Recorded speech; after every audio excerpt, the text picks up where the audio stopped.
হাসির রাজা, জ্ঞানের রাজা, রসিক রাজা গোপাল ভাঁড়। কি গো গিন্নি, এটা কিসের ফর্দ? কোনো অনুষ্ঠান হবে নাকি? বিয়ে হবে গো। বিয়ে? কার বিয়ে? ভগবান শিবের সাথে দেবী পার্বতীর বিয়ে। সামনে শিবরাত্রি, মনে নেই? হ্যাঁ, তা মনে আছে, কিন্তু এই ফর্দটা কি জন্য গিন্নি? আমি শিবরাত্রির দিন বিকেলে বাবার মাথায় দুধ ঢালতে যাব, তাই তোমাকে আগে থেকে লিখে দিলাম কি কি লাগবে। সব আগে আগে নিয়ে আসবে। হ্যাঁ, দেখি কি লেখা আছে। দুধ 1 সের, গঙ্গা জল, নারকেল, ঘি, মধু, দই, সন্দেশ, রসগোল্লা, আকন্দ ফুলের মালা, ধূপ, মোমবাতি, 108টা বেলপাতা, ধূত্র ফুল, নীলকণ্ঠ ফুল, লাল পাড় সাদা পাটের শাড়ি। ওরে বাবা, এত কিছু! হুম, এখন ওরে বাবারে মারে কিছু চলবে না, চলবে না। আর আগে থেকে লিখে দিয়েছি, আমি কোনো বায়না শুনবো না। হ্যাঁ, যদি না নিয়ে আসো তাহলে কিন্তু চলে যাব। হ্যাঁ, বলি, শিবরাত্রির দিন তো মেয়েরা বাবার মাথায় দুধ জল ঢালে বাবার মতন স্বামীর কামনায়। তা আমি তোমার স্বামী তো উপস্থিত, তাই এত কিছু। তোমার মঙ্গল কামনায় গো। তুমি আর বাড়তি কথা বলবে না, যা বলেছি সেদিন নিয়ে আসবে। হ্যাঁ, বেশ বেশ, ঠিক আছে বাবা, ঠিক আছে। তাহলে আমি এখনই যাই, সব দোকানে দোকানে বায়না করে আসি। সেদিন তো এইসব জিনিসের চাহিদা তুঙ্গে থাকে। হ্যাঁ, তা যাও, সেটাই বুদ্ধিমানের কাজ হবে। হ্যাঁ,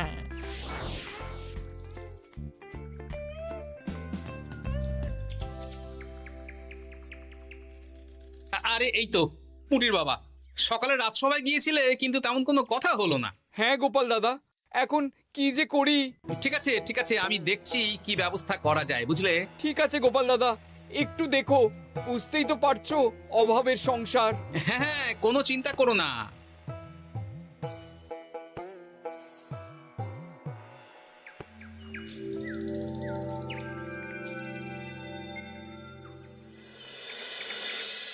আচ্ছা, আজ তাহলে শিবরাত্রির আয়োজন নিয়ে আলোচনা হোক। মহারাজ, এসব নিয়ে আপনি চিন্তা করবেন কেন? আরে আমার মতন একজন মন্ত্রী থাকতে আপনার মাথা ঘামানোর কোনো দরকারই নেই। না না মহারাজ, একদম মন্ত্রী মশাইকে দায়িত্ব দেবেন না। উনি প্রত্যেকবার দায়িত্ব নিয়ে সব তালগোল করে দেন, আর সব শেষে বলেন আমার ভুল হয়ে গেছে, আমাকে ছেড়ে দিন। এই গোপাল, গোপাল, একদম বাজে কথা বলবে না। আমি এখন ভালো হয়ে গেছি। ভালো না কালো? মহারাজ মহারাজ, আপনি আমাকে দায়িত্ব দিন, আমি সব সামলে দেব। সব কাজ সবাই মিলে করলেই তো ভালো। পুজো পাঠের দায়িত্ব আমার, বাকি আমি জানি না। সে ঠিক আছে, কিন্তু পুজোর জোগাড় অনেক দায়িত্ব, সব হিসেব করে কেনাকাটা করতে হয়। সবচেয়ে বড় ব্যাপার, তার জন্য সৎ হতে হয়। আমি কি অসৎ নাকি? আমি সব দায়িত্ব নেব। না, আমি নেব। আমি নেব। আমি। আহ, চুপ চুপ, একদম চুপ। গোপাল দায়িত্ব নেবে না মন্ত্রী, সেটা তো বিচার করতে হবে। কিভাবে বিচার করবেন মহারাজ? হ্যাঁ, একটা বুদ্ধির পরীক্ষা নেওয়া হবে। আমি এখন গোপালের চেয়ে অনেক বুদ্ধিমান হয়ে গেছি। তাহলে তো ভালো, তুমি গোপালের বুদ্ধির পরীক্ষা নাও। যদি গোপাল জিতে যায় তাহলে গোপালই দায়িত্ব পাবে, নইলে তুমি। ঠিক আছে, আমি এক্ষুনি প্রশ্ন করছি। হ্যাঁ হ্যাঁ, করুন করুন।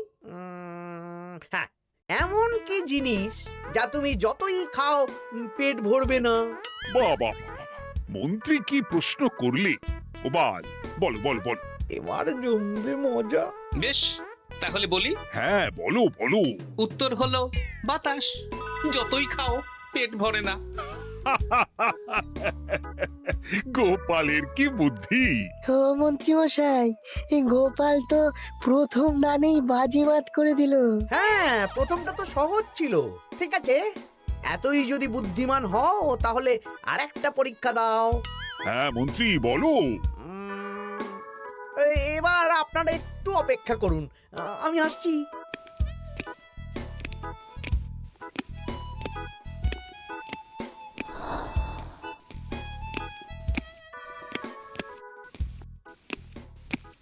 এই তো মন্ত্রী এসে গেছে, আবার হাতে একটা খাঁচা।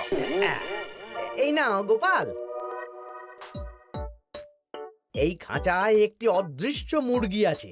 তুমি যদি বুদ্ধিমান হও তবে এর মাংস রান্না করে আজ নৈশ ভোজে মহারাজকে খাওয়াতে হবে।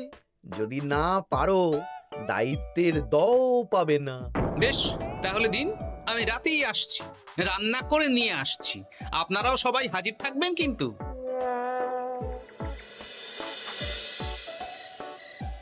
এই সেরেছে, গোপাল যে এখনো এলো না। গোপাল নির্ঘাত ফেসেছে। এই তো চলে এসেছি।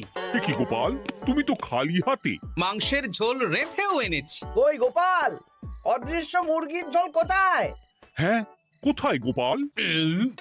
আহ, মহারাজ, অমন সুস্বাদু মুরগি আমি আগে কখনো খাইনি। আমি সেটা রান্না করে রাজপ্রাসাদের প্রধান ফটকের বাইরে রেখে এসেছি। মস্করা হচ্ছে? চলুন তো গিয়ে দেখি। হ্যাঁ, চলো তো।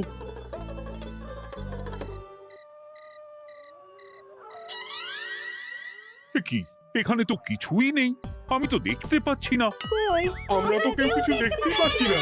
কোথায় কোথায় মাংসের ঝোল? আরে মন্ত্রী মশাই, অদৃশ্য মুরগি রান্না করলে ঝোলটাও তো অদৃশ্যই হবে। আপনি দেখতে পাচ্ছেন না, মানে আপনার মনে পাপ আছে, নইলে আপনার চোখের সমস্যা। মহারাজ তো ঠিকই দেখতে পাচ্ছেন, তাই না মহারাজ? এই রে, গোপাল তো মোক্ষম জবাব দিয়েছে। হ্যাঁ হ্যাঁ, চমৎকার ঘ্রাণ বেরোচ্ছে। মন্ত্রী, তুমি দেখতে পাচ্ছ না কেন? ইয়ে না, মানে ঠিক আছে ঠিক আছে, পাচ্ছি, দেখতে পাচ্ছি। একটু ঝাপসা লাগছে, মনে হয় চোখ দেখাতে হবে। তার মানে গোপাল তো মন্ত্রী মশাইকে পর পর দুবার হারালো। আর একটা সুযোগ দিন মহারাজ, শেষ সুযোগ। বেশ, দিলাম। গোপালের কিন্তু বিশাল বুদ্ধি। মন্ত্রী, দেখো তো তুমি পারো কিনা, আর এটাই শেষ সুযোগ। মহারাজ, গোপাল যদি এতই বুদ্ধিমান হয়, তবে ও কি বলতে পারবে কাল ভোরে আমার মনে প্রথম কোন চিন্তাটা আসবে? এটা তো খুবই সহজ কথা। কাল ভোরে আপনার মনে প্রথম চিন্তা আসবে মহারাজ যেন দীর্ঘজীবী হন এবং রাজ্যের উন্নতি হোক। এই সেরেছে, এবার তো মহা ফাপড়ে পড়লাম। আমি যদি বলি না, এটা আমার চিন্তা ছিল না, তবে মহারাজের কাছে করদান যাবে। আর যদি বলি হ্যাঁ, তবে গোপালের বুদ্ধির কাছে আমাকে হার মানতে হবে। কি মন্ত্রী, বলো। হ্যাঁ, ঠিক বলেছ গোপাল, এটাই আমার চিন্তা ছিল। সাবাস গোপাল, সাবাস, কি তীক্ষ্ণ বুদ্ধি। তাহলে এই বুদ্ধির পরীক্ষায় বিজয়ী হলো গোপাল। জয় গোপালের জয়। তাহলে শিবরাত্রির পুজোর আয়োজনের দায়িত্ব এবার গোপালের। আমার আর কোনো চিন্তা রইল না। মহারাজ, গোপাল তো সব দায়িত্বই পেল, আমাকেও কিছু একটা দায়িত্ব দিন। আমিও একটা ঈশ্বরের সেবা করার সুযোগ চাই। আহ, তুমি তো হেরে গেলে। তাতে কি, ভালো কাজ করতে চাইছি, একটু সুযোগ দিন মহারাজ। বেশ, তাহলে তুমি গ্রামবাসীদের ভোগ প্রসাদ খাওয়ানোর দায়িত্বটা নাও। ধন্যবাদ মহারাজ। হ্যাঁ মন্ত্রী, মিলেমিশে কাজ করো, কিন্তু ঝামেলা করো না। না না, আমি সুষ্ঠুভাবে পালন করব। ঠিক আছে মন্ত্রী মশাই, তাহলে ওইটুকুই করুক, কিন্তু আমার কাজে কোনো বাধা দিতে আসবেন না। না না না, তোমার কাজে কোনো বাধা আসবে না। আমি ভোগ প্রসাদ বিতরণ, খাওয়া দাওয়া, এই সব ব্যাপারটা দেখব।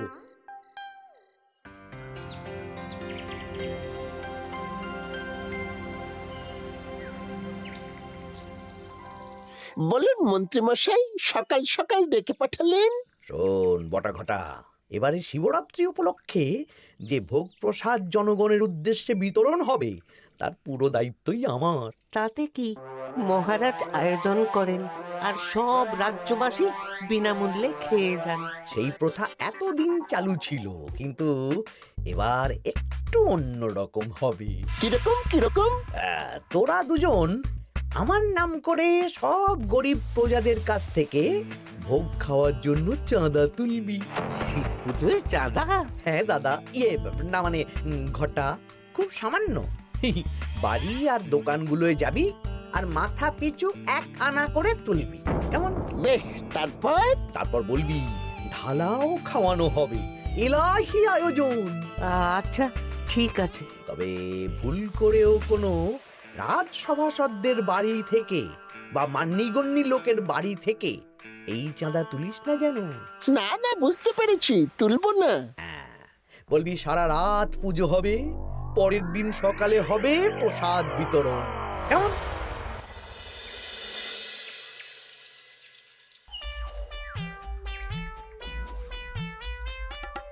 বলা, এবারে শিবরাত্রি উপলক্ষে যে পূজা হবে তার ভোগ প্রসাদ খাবে তো? হ্যাঁ, নিশ্চয়ই নিশ্চয়ই। এবারে সব দায়িত্ব মন্ত্রী মশাইয়ের, এলাহি আয়োজন। তা তোমাদের বাড়িতে কতজন সদস্য? আমি আর আমার গিন্নি দুজন। তাহলে দুয়ানা দাও, এক আনা করে দুজন। আবার অর্থ দিতে হচ্ছে? হ্যাঁ, এলাহি আয়োজন, তাই এই সামান্য অনুদান। আচ্ছা বেশ, এই নাও দুয়ানা। চিন্তা করো না ভোলা, এমন খাওয়ানো হবে না। রাতের বেলা শিব পুজো আর পরের দিন সকালে জীব পুজো।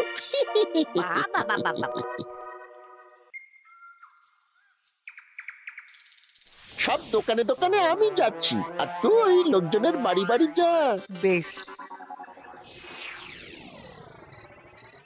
রে, কত হলো? অনেক হয়েছে মন্ত্রী মশাই, এই দেখুন। বাবা বাবা বাবা, এক আনা করে নিয়েই তো থলে ভরে গেছে। হ্যাঁ, এবার হবে মাছের তেলে মাছ ভাজা। মহারাজও ভোগের আয়োজনের জন্য আজকে মোহর দিয়ে দিয়েছেন। তার মানে তো আপনার মুনাফাই মুনাফা, লাভই লাভ। আমাদেরকেও কিছু দিন। দেব দেব, এখনো কাজ বাকি আছে।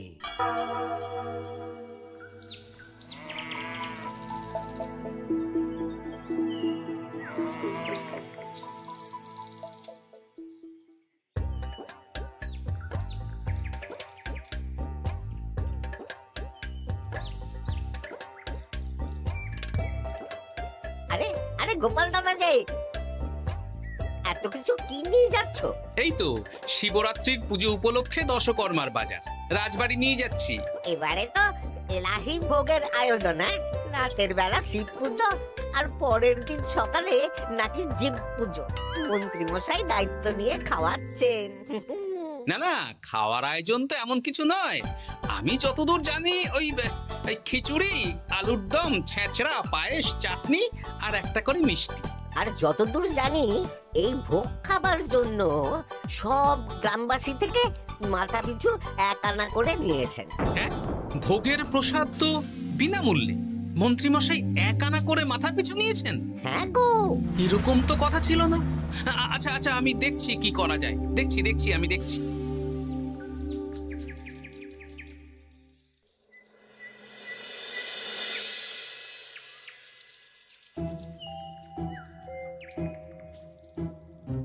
ভায়া, বলছি তোমার কাছে মন্ত্রীমশাই এসেছিলেন? হ্যাঁ, চালের বায়না করে গেলেন। তা কি চালের বায়না করলেন? খুবই সাধারণ চাল, আমার দোকানে সবচেয়ে কম দামি চাল বলতে পারো। সে চাল তো আমি পুজোর দিন পাঠিয়ে দেব বলেছি। আচ্ছা, কেনাকাটার রসিদপত্র? না না, সেসব হয়নি, শেষে দেব। শোনো, মহারাজের আদেশ, মন্ত্রীমশাই যে চাল বলেছেন তার থেকে 5 গুণ উৎকৃষ্ট মানের চাল দেওয়া চাই। যে চাল রাজা বাদশারাও খুব কম খান, সবচেয়ে দামি চাল। আচ্ছা, আর ডাল? ওটাও 1 নম্বর মানের সোনামুখ দেবে। বেশ। মন্ত্রীমশাই যা যা বায়না দিয়েছেন পরিমাণ এক থাকবে, শুধু জিনিসপত্রের মান বাড়বে। ঠিক আছে? আচ্ছা ঠিক আছে। আর একথা মন্ত্রীমশাইকে জানানোর দরকার নেই, শুধু মোহরটা ওনার কাছ থেকে আদায় করে নিন। যেদিন খাওয়ানো হবে সেদিন বিকেলে যাবে, মানে শিবরাত্রির পরের দিন বিকেল। বেশ।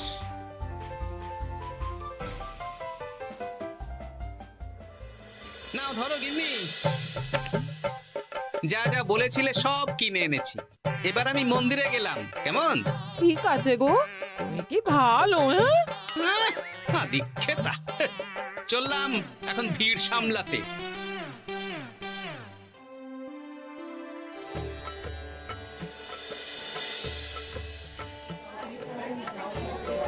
একটু সারিবদ্ধভাবে দাঁড়ান, আপনারও সুযোগ আসবে।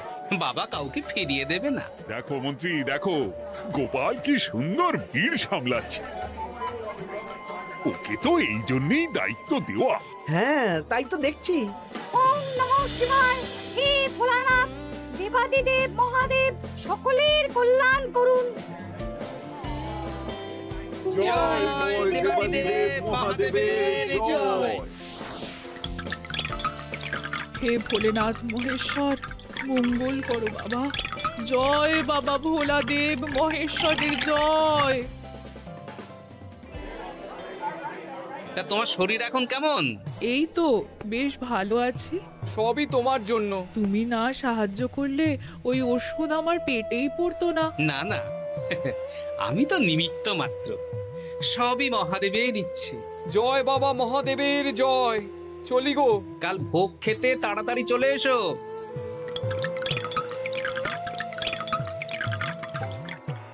জয় দেবাদিদেব মহাদেবের জয়।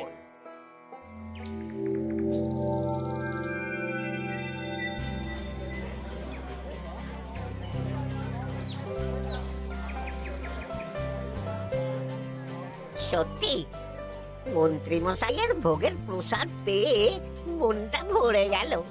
কি সুন্দর রান্না, আর খাবারের গুণমান কি ভালো। তার উপর রসগোল্লা কত বড় বড়। এত বড় রসগোল্লা খাওয়া তো দূর, বাবার জন্মে চোখেও দেখিনি।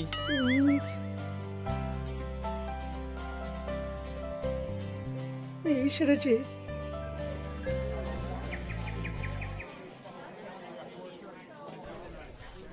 এই যে পাচক ঠাকুর, শোনো। বলুন মন্ত্রী মশাই, আজ আমি খুব খুশি।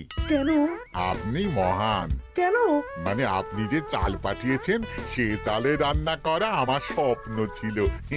কি গন্ধ, কি গুণমান, রাজা বাদশাদের চাল বলে কথা। আমি তো খুব সাধারণ মানের চাল দিতে বলেছিলাম, 30 আনা সের মূল্যের চাল। কেন, নবাব বাদশাদের ঘরে এই চালটা থাকে। তাই? কোথা থেকে এলো? কেন, চালের দোকান থেকে এসেছে। মিষ্টিও দারুণ, রসগোল্লা তো নয়, যেন যেন একেবারে বড় বড় রাজভোগ। কি আকার, কি গুণমান, কি স্বাদ। আহা, দেখুন দেখুন দেখুন। বাবা, ভোলা এত বড় রসগোল্লা দিয়েছে। ঠিক আছে, যা হচ্ছে হতে দে। আমি তো চিন্তায় পড়ে গেছি।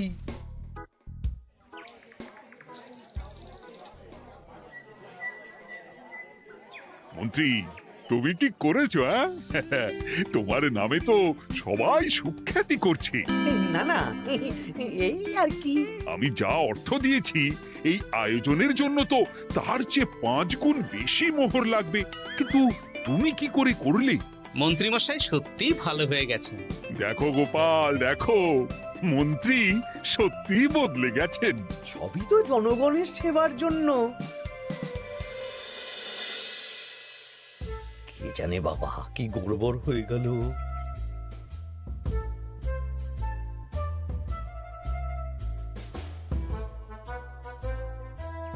মন্ত্রী মশাই, বকেয়া পাওনা নিতে এলাম। আপনার মোট হয়েছে চালের 350 মোহর, মুগ ডালের 250 মোহর, আর মশলাপাতি 100 মোহর। হ্যাঁ, বলো কি? মন্ত্রী মশাই, ওই আপনার মোট বকেয়া 300 মোহর। আর আমার এই 150 মোহর। হ্যাঁ, চলুন মহারাজ, একটু মন্ত্রীমশাইয়ের বাড়ির দিকে ঢু মেরে আসি। চল। চলুন, ওনাকে গিয়ে ধন্যবাদ জানিয়ে আসি। এই না না না, আরে আরে আমি কি করে দেব? আমি কি চন্দ্রমুখী আলু দিতে বলেছিলাম? আমি কি করে দেব? না না, ও আপনাকে দিতেই হবে। হ্যাঁ, কি বলছো মন্ত্রী? তুমি এত ভালো কাজ করেছো, এত বড় মুখ করে সকালে বললে যে সবই জনগণের সেবার জন্য। আরে আমি কিভাবে জানবো যে এত খরচ হয়ে যাবে? কেন মন্ত্রীমশাই, আপনি তো গ্রামবাসীদের থেকে অর্থ নিয়েছেন, মাথা পিছু 1 আনা করে। মানে এই সব তো কথা ছিল না। এই সেরেছে, গোপাল কি করে জেনে গেল? এসব কথা কি আর চাপা থাকে? আর সেই জন্যই তো আপনি ভালো মানের খাবার খাইয়েছেন। সত্যি তো, যে মানের খাবার খাওয়ানো হয়েছে তা কৃষ্ণনগর কেন, আশেপাশের কয়েকটা নগরের লোকও এই জিনিস চোখে দেখেনি। আর তাই তুমি অর্থ আদায় করেছো। ইয়ে না মানে আমি বুঝতে পারছি না আমার অনুমতি ছাড়া এগুলো হলো কি করে? মন্ত্রী মশাই বকেয়া পাওনা দিন, নইলে খারাপ হয়ে যাবে বলে দিচ্ছি। হয়ে গেল, আমি ভিখারি হয়ে গেলাম। অগিন্নি, মোহরের থলেগুলো নিয়ে এসো, গয়নাগাটি নিয়ে এসো।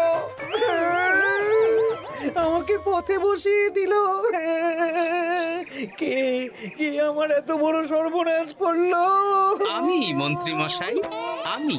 আপনি যখন চাঁদা তুলে ভালো খাওয়াতে চাইছেন, তাই সবচেয়ে ভালো খাওয়ানোর ব্যবস্থা করে দিলাম, তাও আবার আপনার ঘাড় ভেঙে।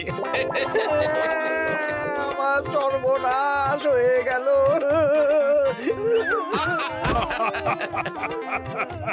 জয় মহাদেবের জয়।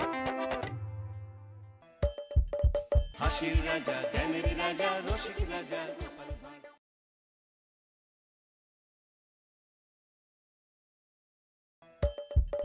হাসির রাজা জ্ঞানের রাজা রসিক রাজা গোপাল ভাঁড়।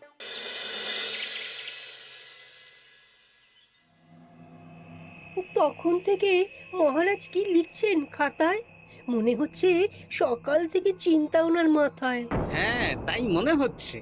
আমাদের সাথে কোনো কথাই বলছেন না, শুধু লিখে চলেছেন। একজন মানুষ মনোযোগ